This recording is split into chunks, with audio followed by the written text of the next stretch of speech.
The Dragon Princess never had a Christmas until a human janitor changed that in one night. Before we dive into this story, drop a quick hi in the comments and tell me where you're watching from. It really helps support the channel. The galactic spire loomed over the frozen planet of Vexorus 7, a monument of steel and crystal that housed diplomats from 800 species. Inside its pristine corridors, maintenance worker Ethan Cole pushed his cleaning cart past another group of delegates who didn't bother to acknowledge his existence. He didn't mind. In the 3 years since humanity joined the Galactic Union, he learned that most species saw janitors as invisible furniture, and that suited him just fine. Princess Sarinth of the Dracarii Empire swept through the station's diplomatic wing with the kind of presence that made lesser beings step aside. Her scales shimmered like molten copper in the artificial light, and her wings, though folded against her back, still managed to knock over a potted plant as she turned a corner. She was the youngest daughter of Emperor Vaxton, sent to this frozen wasteland to learn diplomacy, while her more favored siblings remained home to jockey for position in the imperial court. The assignment was meant to be a punishment, a reminder that she had spoken too freely about her father's war policies during a state dinner. Sarinth had been on Vexorus 7 for 8 months, and every single day felt like an eternity. The station operated on a universal calendar that attempted to acknowledge the festivals and celebrations of its diverse population. But with 800 species and thousands of different traditions, the task was impossible. Most delegates simply marked their own people's holidays privately, in their quarters, away from the judging eyes of others. Sarinth had no holidays to celebrate. The Dracarii marked military victories and conquest anniversaries, events she found increasingly hollow as she matured beyond the propaganda of her youth. Ethan was whistling as he mopped the floor outside the main conference hall. It was December 23rd by Earth's calendar, and despite being light years from home, he felt the familiar warmth of the approaching holiday. He'd managed to acquire a small synthetic tree for his quarters, and had even convinced the station's fabrication unit to produce something approximating gingerbread cookies. They tasted like cardboard mixed with cinnamon-scented cleaning solution, but the effort mattered more than the result. He didn't notice the Dragon Princess watching him from the doorway of a side corridor. Sarinth had stopped because the sound he was making, that strange melodic breathing, was unlike anything she'd encountered before. Dracarii didn't whistle. Their vocal structures produced roars, growls, and a sophisticated system of harmonic tones, but nothing like this simple, cheerful noise. Ethan turned and nearly jumped out of his skin when he saw her. The princess was easily 3 meters tall, with a crown of horns that swept back from her skull like a natural tiara. Her eyes were golden with vertical pupils, and they were staring at him with an intensity that made him suddenly very aware of his threadbare uniform and the mop in his hands. Then Sarinth spoke, surprising herself as much as him by saying the words that came to mind. "What is that sound you were making, human?" The princess had addressed him directly. In 3 years, Ethan could count on one hand the number of delegates who'd spoken to him as anything other than an obstacle to work around. He cleared his throat nervously and replied, "Oh, that's whistling, Your Highness. It's just something humans do when we're happy or trying to pass the time."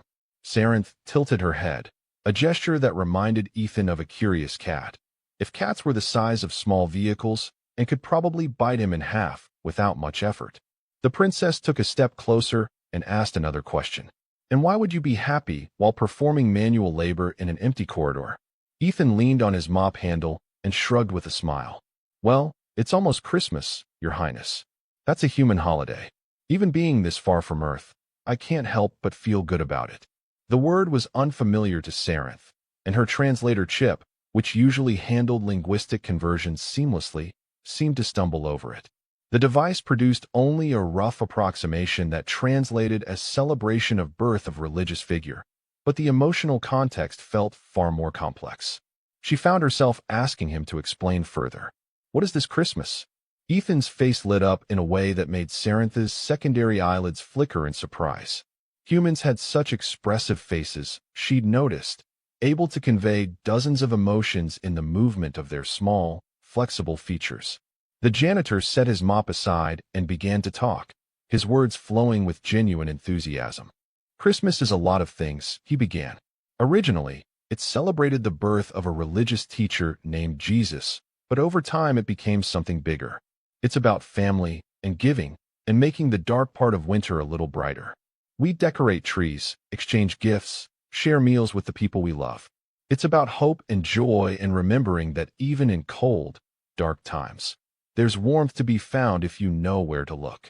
Saranth absorbed his words with growing fascination. The Dracarii had nothing like this. Their celebrations revolved around displays of strength, commemorations of battles won and enemies vanquished. The idea of a holiday centered on warmth and giving rather than conquest was alien to her, and yet it resonated with something deep inside that she'd never been able to name. She asked him quietly, almost hesitantly, "Do you miss your home during this time?" Ethan nodded slowly, and Saranth saw a flicker of sadness cross his features before he smiled again. "Yeah, I do. But that's part of being out here, right? Humanity's new to the galactic stage. Somebody's got to keep the floors clean on distant stations." He laughed softly at his own joke. "Besides, Christmas isn't really about the place. It's about the feeling. I can carry that with me anywhere." The princess found herself making a decision that surprised her. "Would you?" She paused, searching for the right words. "Would you tell me more about this Christmas? I have no duties for the remainder of the evening, and I find myself curious about human traditions." Ethan blinked in surprise, but recovered quickly. He'd been trained in basic diplomatic protocols, even as a maintenance worker, and refusing a direct request from a member of the Dracarii royal family seemed like a poor career move. More than that, though, the princess seemed genuinely interested, and Ethan had always been a sucker for anyone who wanted to learn about Earth's cultures. "Sure, Your Highness. I'd be happy to. Would you like to see my quarters? I've set up a few decorations." Saranth followed the human through the station's less glamorous sections, noting how different these corridors were from the polished diplomatic wings. The walls here were functional rather than beautiful, marked with the scuffs and stains of heavy use. Other maintenance workers nodded to Ethan as they passed, and several did double takes at seeing a Dracarii princess in their domain. Saranth felt oddly liberated by the anonymity of these passages, where no one expected her to maintain the perfect posture and cold dignity demanded in the diplomatic circles. Ethan's quarters were exactly what Saranth had expected, small, efficiently designed, with barely enough room for a human to live comfortably, let alone a Dracarii.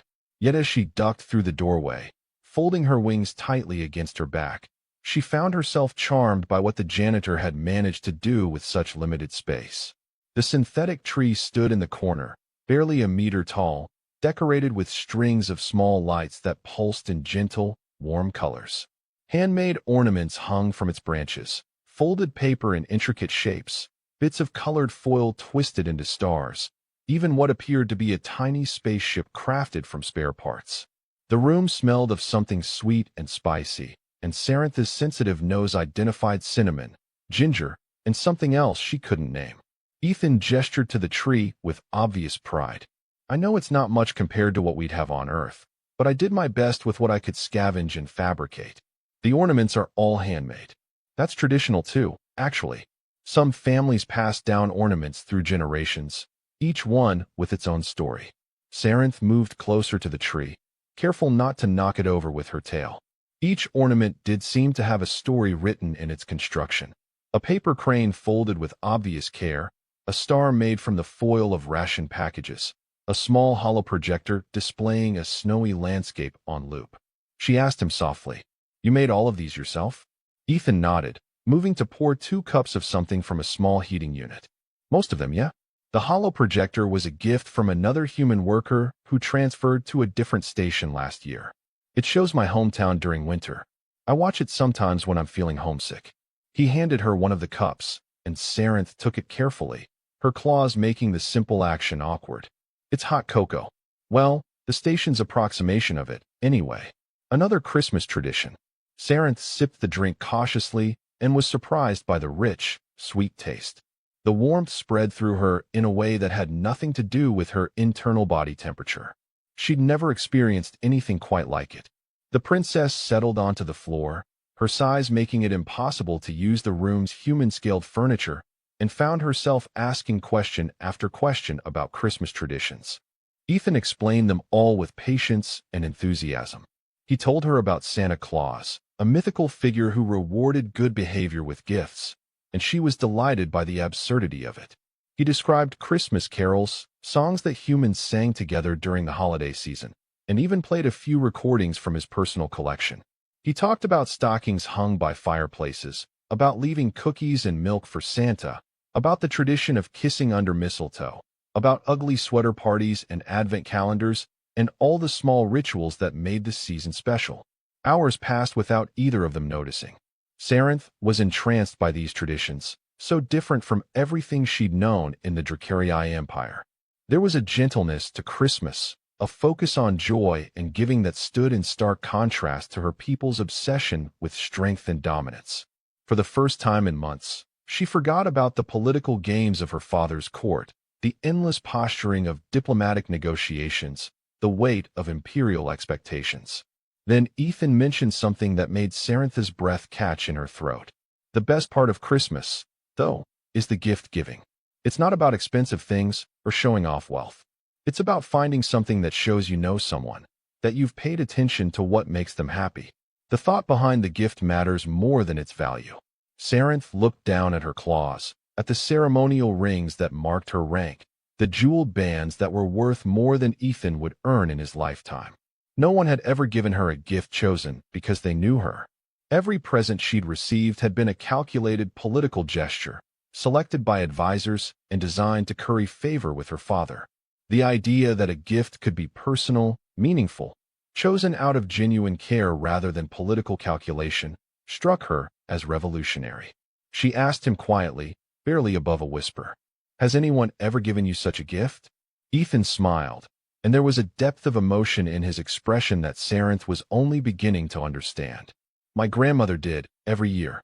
She passed away a few years before I left Earth, but I still have the last thing she made me." He reached into a drawer and pulled out a hand-knitted scarf, worn soft with age and use, in shades of blue and green. She made this herself. Took her 3 months because her hands were getting stiff with arthritis. When I wear it, I can still remember her hugs, the way her house always smelled like baking bread, how she'd always have a kind word no matter how bad my day had been. Saranth felt something wet on her scales and realized with shock that she was crying. Dracarii rarely cried. Their tear ducts produced moisture only in extreme emotional distress. She tried to wipe away the tears quickly, embarrassed by this display of weakness, but Ethan had already noticed. The human moved closer, his small hand reaching up to gently touch her arm, and his voice was soft with concern. "Hey, it's okay. Christmas can be emotional. It makes us remember the people we love, the moments that mattered. There's no shame in that." Saranth looked at this small human, this janitor that the other delegates wouldn't even acknowledge, and saw something that she'd never found in any member of her father's court. Genuine kindness without agenda, warmth without calculation. She asked him a question that had been building throughout their conversation. "Do you think, could someone like me, someone not human, could they celebrate Christmas too?" Ethan's smile was immediate and bright. "Of course. Christmas is about the feeling, remember? It's about choosing to find joy and spread kindness. Anyone can do that, regardless of what species they are." He glanced at his chronometer and added, "Actually, it's past midnight now by Earth's calendar. That means it's officially Christmas Eve. You know what? I have an idea, if you're willing to trust me." Saranth found that she was willing to trust him, which was itself remarkable. In the cutthroat environment of Dracarii politics, trust was a weakness to be exploited. But here, in this tiny room with its handmade decorations and its smell of synthetic cocoa, trust felt natural. She nodded her agreement. Ethan's idea was audacious in its simplicity. Over the next hour, they made their way through the service corridors of the station, the janitor leading the princess on what he called a Christmas adventure. Their first stop was the fabrication lab, where Ethan sweet-talked the night shift operator, a Zentarian named Gleb, into helping them create some items.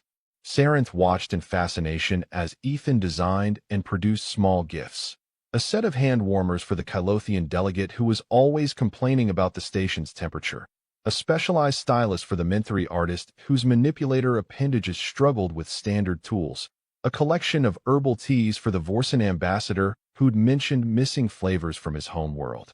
Each gift was thoughtful, personal, chosen because Ethan had paid attention during his months of invisibly cleaning the station's corridors. He'd listened when others thought no one was listening, had noticed details that the diplomats themselves overlooked about each other. Sarenth helped where she could, using her diplomatic access to authorize fabrication requests that would normally be denied to a maintenance worker. Together, they created a collection of small kindnesses, each one wrapped in whatever colorful material they could scavenge. Their next stop was the station's observation deck, usually closed during night cycle, but accessible to someone with Sarenth's security clearance. Ethan set up his portable music player, and as human Christmas carols echoed softly through the empty space, he taught Sarenth how to wrap presents. The princess's claws were not designed for such delicate work, and she tore more paper than she folded, but Ethan laughed with her rather than at her, and slowly she improved. As they worked, Ethan told her more stories about Christmas traditions from different human cultures. He described how Filipinos celebrated with giant lanterns, how Ethiopians marked the day with white robes and ancient rituals, how Mexicans held Las Posadas processions. Sarenth realized that human Christmas was not one tradition but thousands, each culture adding its own flavor while maintaining the core themes of generosity and togetherness. The princess asked him about this diversity. Your species seems so fragmented, with so many different ways of celebrating the same holiday. Does this not cause conflict? Ethan shook his head while taping down a particularly stubborn corner of wrapping paper.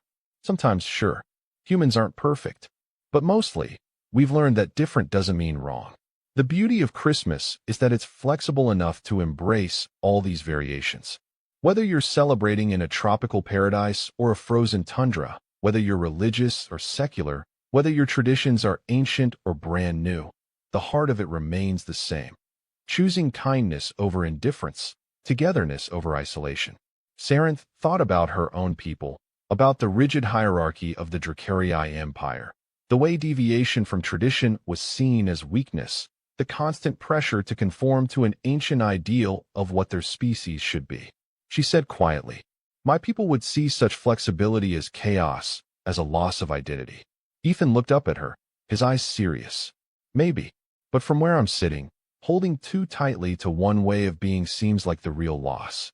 Humanity nearly destroyed itself in wars over who had the right beliefs, the right traditions, the right way to live. We only survive by learning to celebrate our differences instead of fighting over them."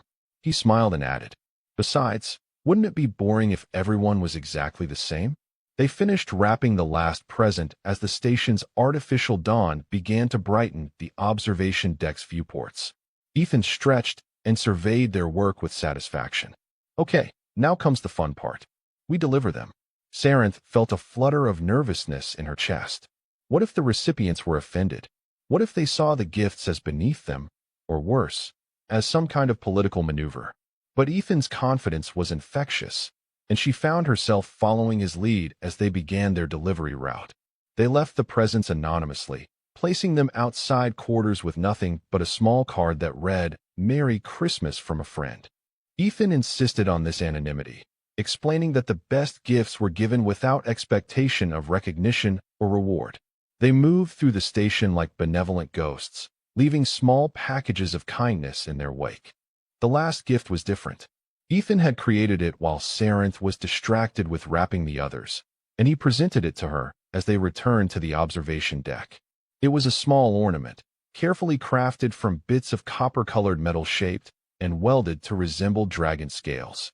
In the center was a tiny crystal that caught the light and refracted it into rainbow patterns. He handed it to her with a shy smile. "I made this for you, for your first Christmas. I thought maybe you could start your own tradition, if you wanted. Every year, you could add a new ornament, something that represents what mattered to you that year. Eventually, you'd have a whole collection of memories." Sarenth took the ornament with trembling hands, her claws handling it as gently as she could manage. No one had ever made her something before, not really. The gifts she'd received were bought or commissioned, created by servants or artisans, never by the giver themselves. This small piece of metal, rough around the edges and imperfect in its construction, was the most valuable thing she'd ever been given. She tried to speak, but found her voice caught in her throat. Ethan seemed to understand, and he simply stood beside her, looking out at the stars visible through the viewport. Finally, Sarenth managed to say what she was feeling. "Thank you. Not just for the gift, but for all of this. For sharing your tradition with me. For treating me like a person instead of a title. I have been on this station for 8 months, and I have spoken with hundreds of delegates, but I have never had a conversation as meaningful as the one we shared tonight." Ethan bumped her arm gently with his shoulder, the human gesture of camaraderie looking absurd given their size difference. That's what Christmas is about. Connecting with each other as people, not as positions or ranks or species. I'm glad I could share it with you. They stood in comfortable silence for a while, watching the stars. Then Sarenth said something that surprised even herself. "I want to do this again next year, and I want to bring others into it. The other delegates, the ones who seem lost like I was. I want to show them what you showed me." Ethan grinned widely. "Now you're getting it. That's the Christmas spirit right there, wanting to pass along the joy you received." He looked thoughtful for a moment before adding, "You know, with your diplomatic influence and my knowledge of the station's operations, we could probably put together something pretty special. A real Christmas celebration, open to anyone who wants to participate." The idea took root in Sarenth's mind, growing and expanding. She could already envision it. A grand celebration that honored the human tradition while welcoming adaptations from other species. A night dedicated to breaking down the barriers of rank and race that normally defined life on the station. It would be unprecedented, possibly controversial. But wasn't that exactly what Christmas was about? Choosing hope and joy even when it was difficult? The two of them spent the rest of Christmas Eve planning, their ideas building on each other in a cascade of creativity. Ethan would handle the practical arrangements, using his network of maintenance workers and service staff who knew every hidden corner of the station. Sarenth would provide diplomatic cover and help navigate the complex web of protocols that govern station activities. Together, they would create something neither could accomplish alone. As the station's day cycle officially began, they parted ways with a promise to meet again soon to continue their planning. Sarenth returned to her diplomatic quarters, where her attendants fussed over her unusual absence and disheveled appearance. She ignored their concerns, instead placing her new ornament on her desk where she could see it, a tangible reminder of the night that had changed everything. Over the following weeks, Sarenth found herself seeing the station through new eyes. Where before she had noticed only the political tensions and diplomatic maneuvering, she now saw the individuals behind the titles. The Vorsan ambassador who loved poetry but never had anyone to share it with. The Kylothian delegate who played a musical instrument late at night when she thought no one could hear. The Zentarian trade representative who collected jokes from different species and laughed quietly to himself while reviewing them. Ethan had shown her that beneath the formal facades, everyone on the station was simply a person far from home, trying to find meaning in their work and connection in their isolation. Armed with this new perspective, Sarenth began to engage with her fellow delegates differently. She asked questions not as diplomatic gambits, but out of genuine curiosity. She listened not for strategic advantage, but because she actually cared about the answers. To her surprise, others responded. Conversations became deeper, more authentic. The rigid walls of diplomatic protocol began to crack, just slightly, allowing glimpses of the real people underneath. Ethan, for his part, discovered that having a princess as a co-conspirator opened doors he'd never known existed. Resources that would normally be denied to a maintenance worker became available through Sarenth's authorization. Spaces usually restricted to diplomats could be accessed for their planning sessions. Most importantly, Sarenth's enthusiasm and vision pushed Ethan to think bigger than he'd initially imagined. What had started as a simple idea for a small gathering evolved into plans for a proper Christmas celebration, complete with decorations throughout the public areas of the station, a feast incorporating dishes from multiple species, and activities designed to encourage interaction across cultural boundaries. They recruited others to help, carefully selecting individuals who seemed open to the idea of cross-species celebration. Gleb, the Zentarian fabrication operator, became their primary source for materials and technical solutions. Maya Kendrick, a human botanist studying extremophile plants in the station's science wing, helped them design decorations that wouldn't trigger allergies or sensory issues for the station's diverse population. Tharnis, a young Kylothian diplomat who'd become friends with Sarinth during her months on the station, used his species' natural talent for logistics to help coordinate the complex scheduling required to host an event for hundreds of beings with different biological needs and cultural sensitivities. The more they worked together, the more the project took on a life of its own. What had begun as Sarinth's desire to recreate the magic of that first Christmas Eve became something larger, a statement that connection was possible across the vast differences that separated species, that celebration could be shared even when traditions were not, that kindness and joy were universal languages. Not everyone approved. Some delegates saw the whole endeavor as frivolous, a waste of time and resources. Others viewed it with suspicion, wondering what political game the Dracarii princess was really playing. There were concerns about religious implications, about whether celebrating a human holiday was appropriate for a multi-species station, about whether such fraternization undermined the dignity required for proper diplomatic relations. Sarinth faced criticism from her own people as well. The Dracarii ambassador, a stern military commander named Verex, summoned her to his office and lectured her on the importance of maintaining proper imperial dignity. A princess of the Dracarii Empire did not engage in frivolous celebrations with lesser species, he told her. Such behavior reflected poorly on her father's reign and on the empire itself. Sarinth listened to his criticisms with the patient expression she'd perfected over years of dealing with her father's advisors. And then she said something she'd never had the courage to say before.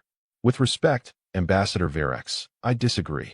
The strength of the empire should not be measured solely by our military victories or our ability to intimidate others. True strength includes the confidence to engage with other species as equals, to learn from them, and to find common ground despite our differences. If we are so fragile that a simple celebration threatens our identity, perhaps we are not as strong as we believe. Verex's scales had darkened with anger, but he couldn't actually forbid her from proceeding. Sarinth was still a princess, and while she might be out of favor with her father, she still outranked a mere ambassador. She left his office with her head high, even though her hearts were pounding with adrenaline.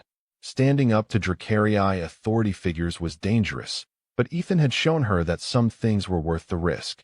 As the date of the celebration approached, excitement began to build throughout the station. The mystery gifts that Sarinth and Ethan had delivered on that first Christmas Eve had sparked curiosity and warmth in their recipients. Word spread of the upcoming celebration, and more beings began to volunteer their help. A Minthari chef offered to prepare human Christmas cookies using ingredients compatible with multiple species' digestive systems. A group of Vorsen engineers constructed a lighting system that could project simulated snow in the main atrium. Even some of the initially skeptical delegates found themselves caught up in the preparations, contributing ideas and resources. Ethan worked himself nearly to exhaustion, using every spare moment to prepare. He taught other humans on the station how to make paper snowflakes and construct garlands. He programmed the fabrication units to produce ornaments in styles that would appeal to different species' aesthetics. He collaborated with the station's AI to create a playlist of music that included not just human Christmas carols, but festive songs from dozens of other cultures, blending them into a harmonious whole that celebrated all of them. Sarinth used her diplomatic skills to navigate the complex web of permissions and protocols required to make the celebration official. She drafted proposals, sat through tedious committee meetings, and called in favors she'd accumulated during her months on the station.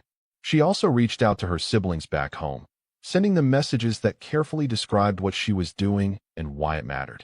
To her surprise, her older brother Corvin responded with cautious interest, mentioning that perhaps their father's rigid approach to foreign relations was not the only path forward for the empire.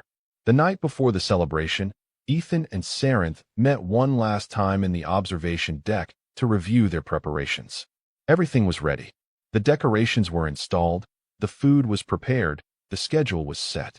All that remained was to see if anyone would actually come. Sarinth confessed her fears to Ethan as they stood together looking out at the stars.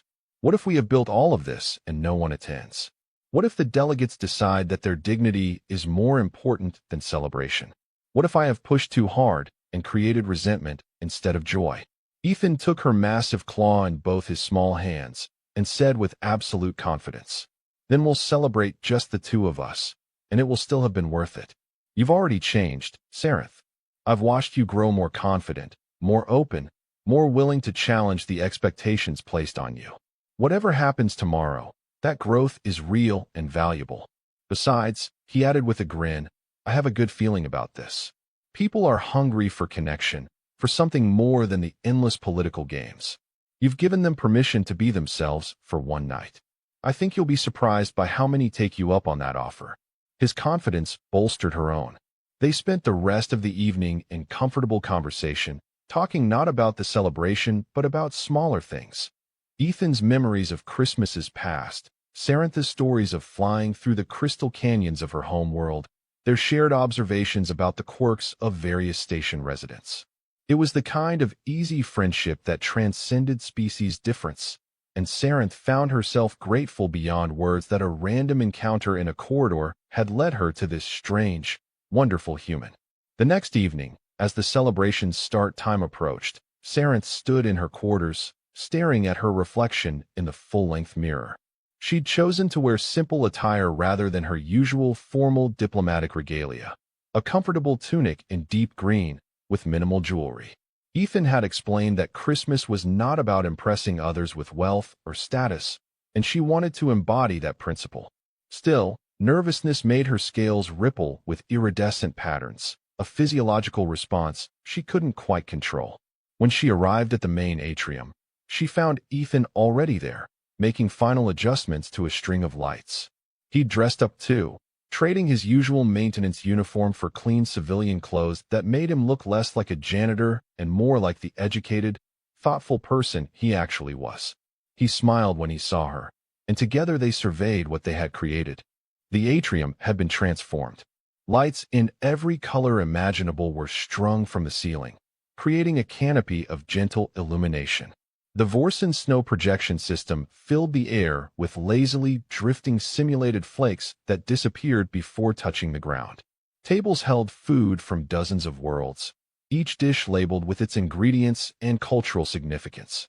A massive collaborative tree stood in the center, decorated with ornaments representing the home worlds of every species on the station. Music played softly in the background, a carefully curated mix that cycled through festive songs from multiple cultures. For the first few minutes after the official start time, Sarantha's fears seemed realized.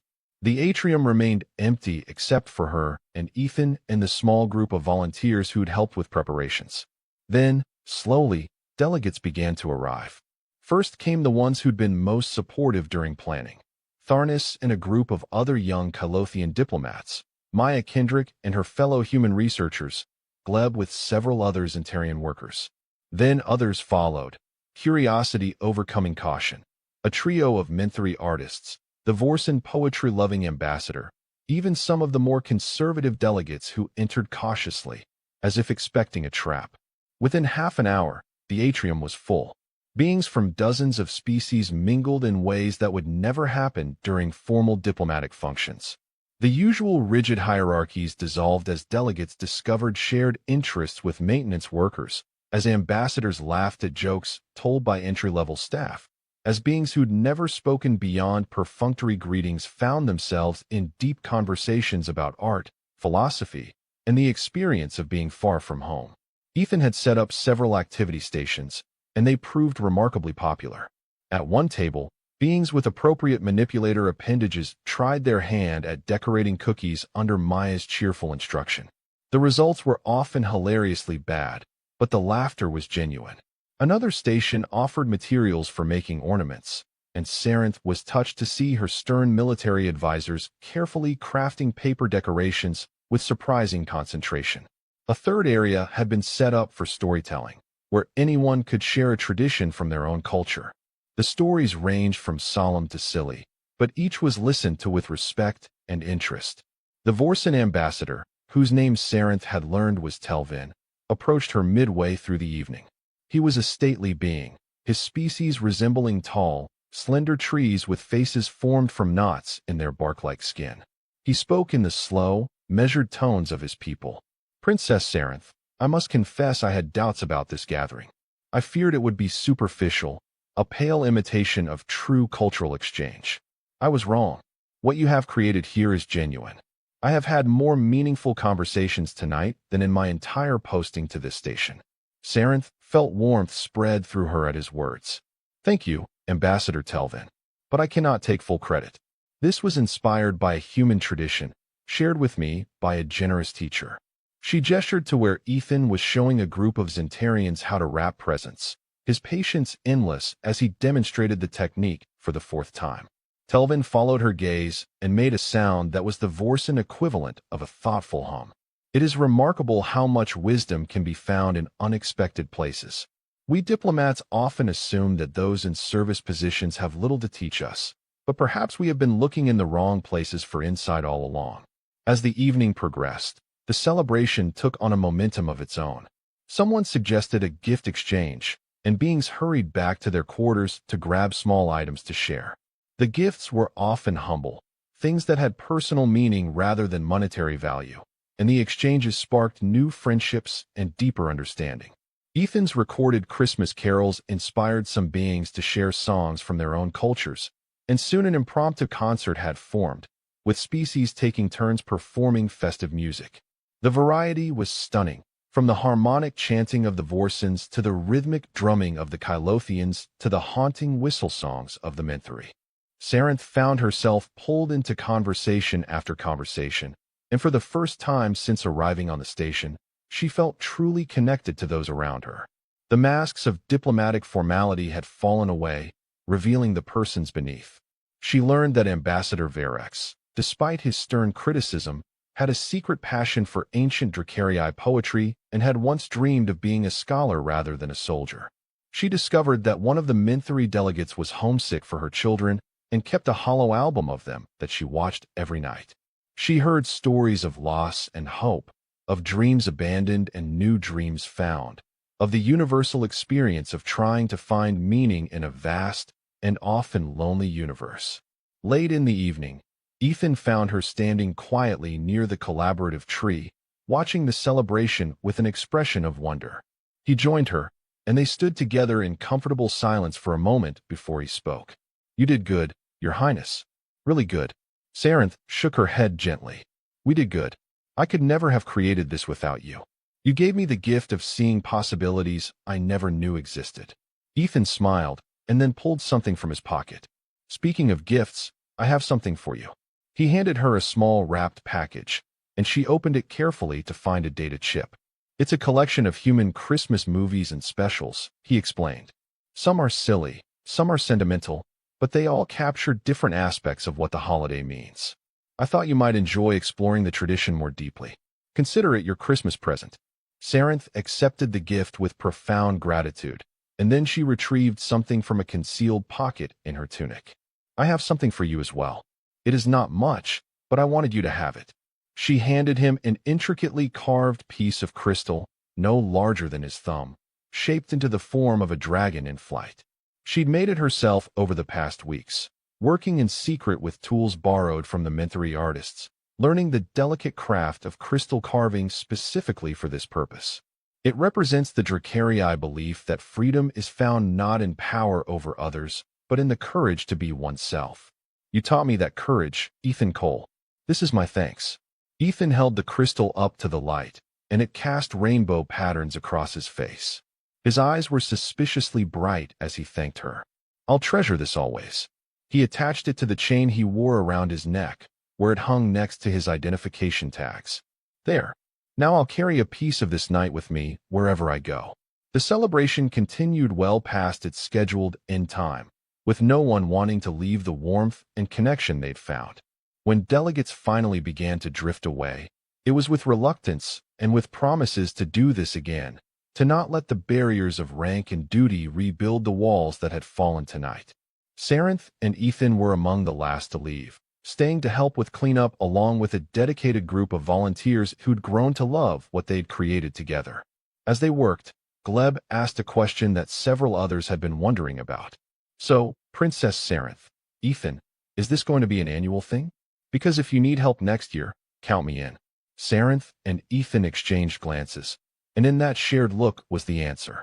Yes, Sarenth said firmly. This will be an annual celebration.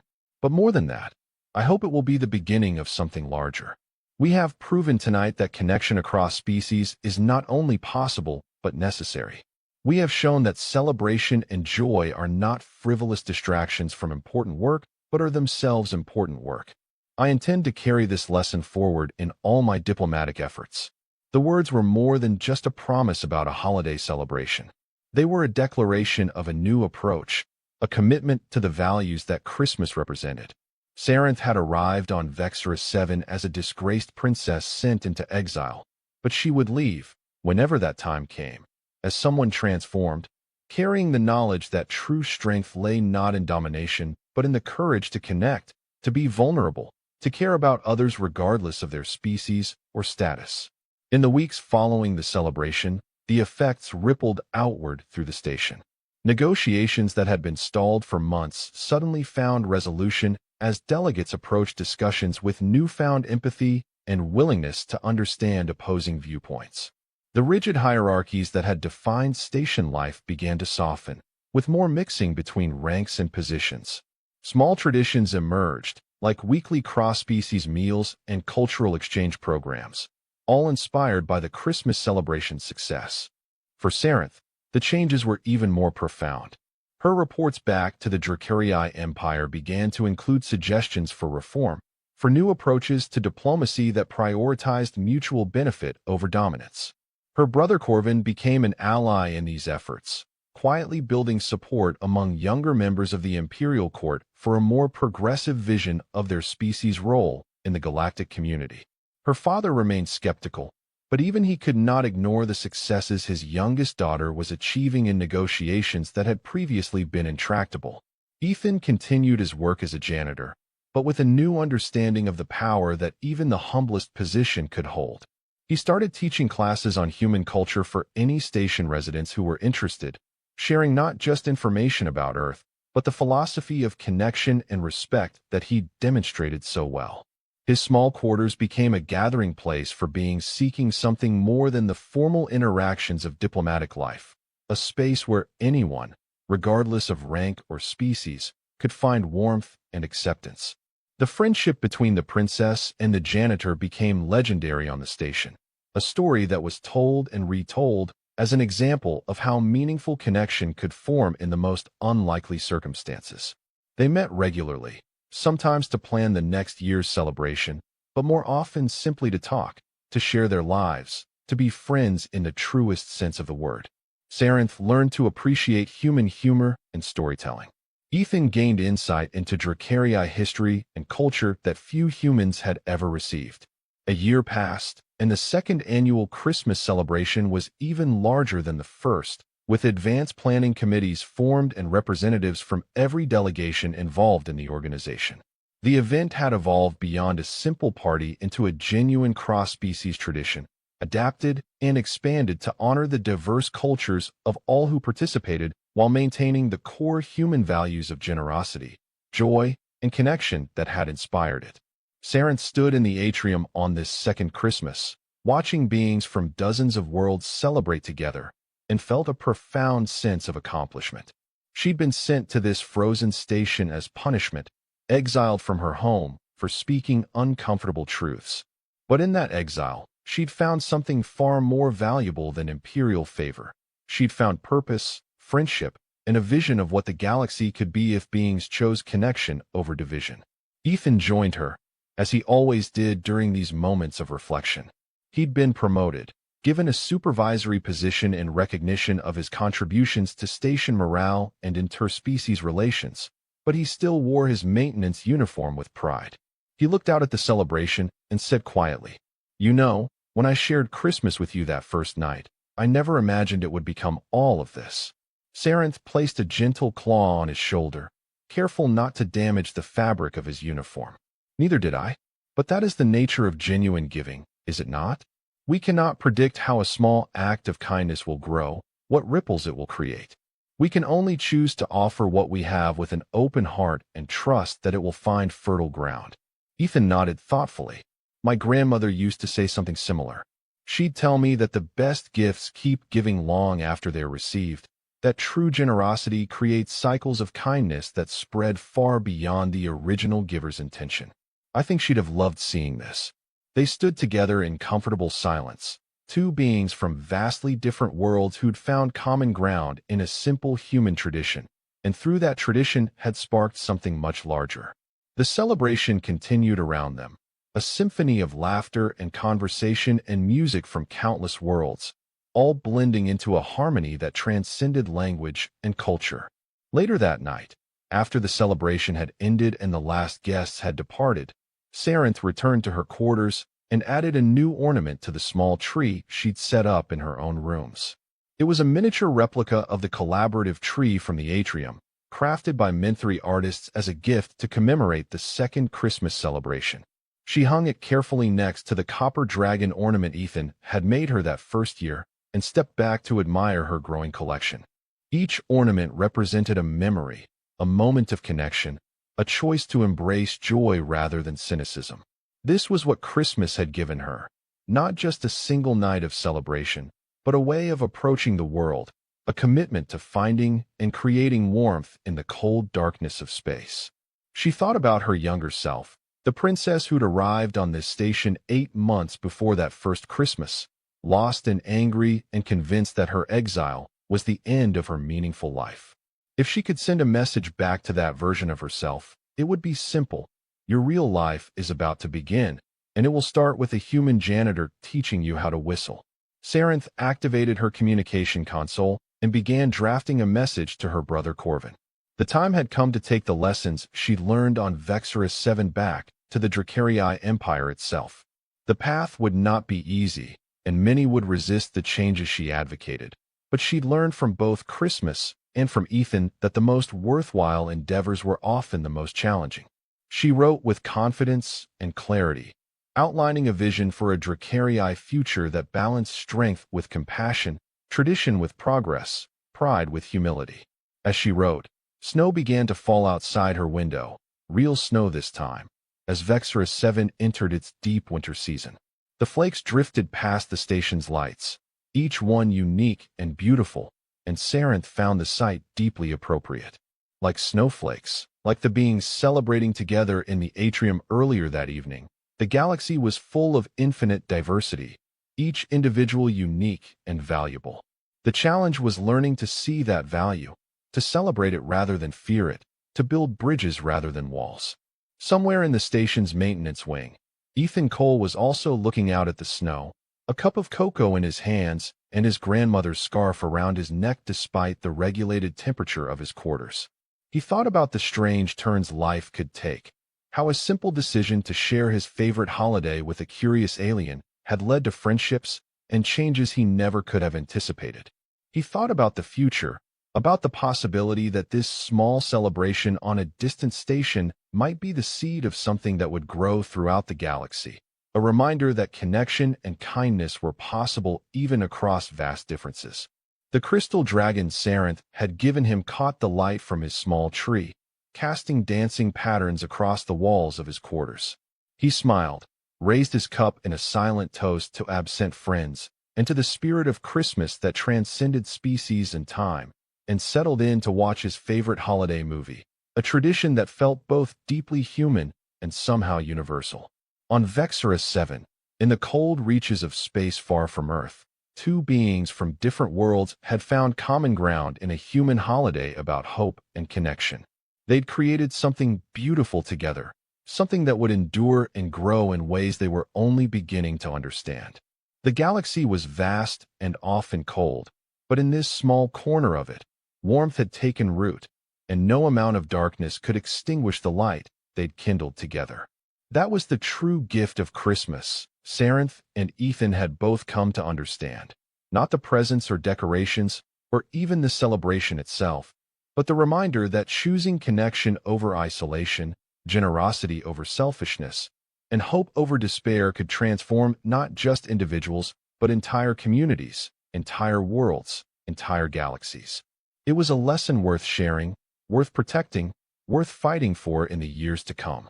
And so the story might have ended, with the princess and the janitor having found their friendship and created their tradition, content in what they'd built together. But stories, like traditions, have a way of growing beyond their original boundaries. And the tale of the dragon princess and the human who taught her about Christmas was only beginning to spread through the Galactic Union, carried by those who'd attended the celebrations and been changed by them. Years would pass, and that simple celebration would become a symbol of a new approach to interspecies relations, a model for how beings from different worlds could find common ground without surrendering their unique identities. Sarenth would eventually return to the Dracarii Empire and, with her brother's support, would lead a quiet revolution in how her people engaged with the galaxy. Ethan would become an unlikely ambassador for human culture, his humble origins and genuine warmth making him more effective than many trained diplomats. But on this Christmas night, with snow falling outside and warmth glowing within, they were simply two friends who'd found each other across the vastness of space, united by a tradition that had proven to be as universal as the stars themselves. They'd learned that the greatest gifts were not things but moments of connection, not possessions but understanding, not power but the courage to be vulnerable enough to care. The dragon princess had never had a Christmas until a human janitor changed that in one night, and in doing so, had changed not just her life, but potentially the future of galactic civilization itself. It was a reminder that anyone, regardless of their position or power, could make a difference through simple acts of kindness and the willingness to share what they loved with an open heart. And perhaps that was the most important lesson of all, the one that would echo through the years to come and inspire countless others across the galaxy. That meaningful change often began not with grand gestures or political maneuvers, but with one person choosing to extend kindness to another, with one being deciding that connection mattered more than status, with one moment of genuine sharing that rippled outward in ways impossible to predict but beautiful to behold. On Vexorus 7, Christmas had found a new home among the stars, and in finding that home, had proven that the best human traditions were those that spoke to universal truths, that touched on needs and hopes shared by all sentient beings, regardless of their origin.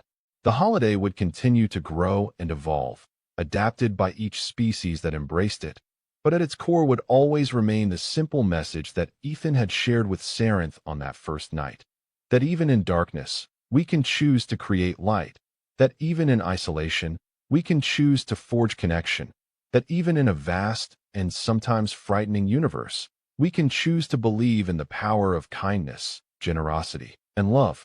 The story of the Dragon Princess and her first Christmas became a legend told across the galaxy, a reminder that the greatest adventures often began with the smallest gestures, and that the most profound changes often came from the most unexpected sources.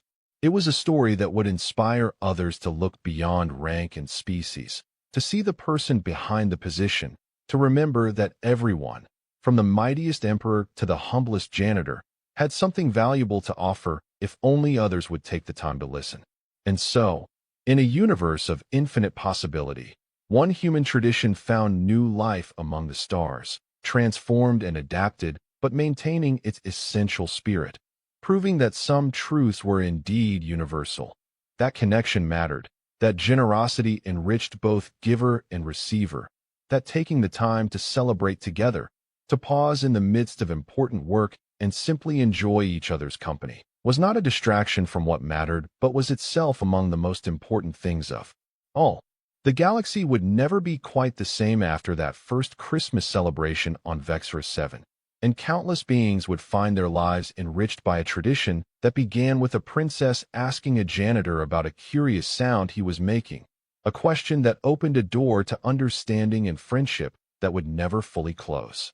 It was a testament to the power of curiosity, of openness, of the willingness to learn from anyone regardless of their station, and of the simple truth that sometimes the best teachers were those who never expected to teach anything at all, who simply lived their values so genuinely that others couldn't help but want to learn from them. Ethan Cole had taught Princess Sarenth about Christmas, but in doing so, he taught her something far more important, That worthiness was not determined by rank or power, that wisdom could be found in unexpected places, that the courage to be vulnerable and open was its own kind of strength. These lessons would shape her reign when she eventually returned home, would influence the reforms she championed, would ripple through the Dracarii Empire and beyond in ways that would take generations to fully manifest. And all of it, every change and growth and moment of transformation, could be traced back to one night when a janitor decided to share his favorite holiday with a curious princess, when a tradition from one small blue planet found new life among the stars, when two beings from vastly different worlds discovered that the space between them was not so vast after all, that friendship could bridge any divide, that kindness was the most universal language in the entire cosmos. The Dragon Princess never had a Christmas until a human janitor changed that in one night. It was a simple truth, a small story in the grand scope of galactic history, but like all the best stories, it contained within it truths that would echo through time, reminding all who heard it that the most profound changes often began with the simplest gestures, that connection was always possible for those brave enough to reach across the divides that separated them, and that in choosing generosity, kindness, and hope, any being, of any species, from any world, could create light in the darkness and warmth in the cold. And that was the end of the story. If you listened all the way to here, don't forget to leave feedback about what you thought of the story in the comments, whether positive or negative. Your feedback helps us improve. Also leave your like and subscribe to the channel for more stories like this one. And I'll leave here on the screen another video that I'm sure you'll like. Big hug, and see you in the next story.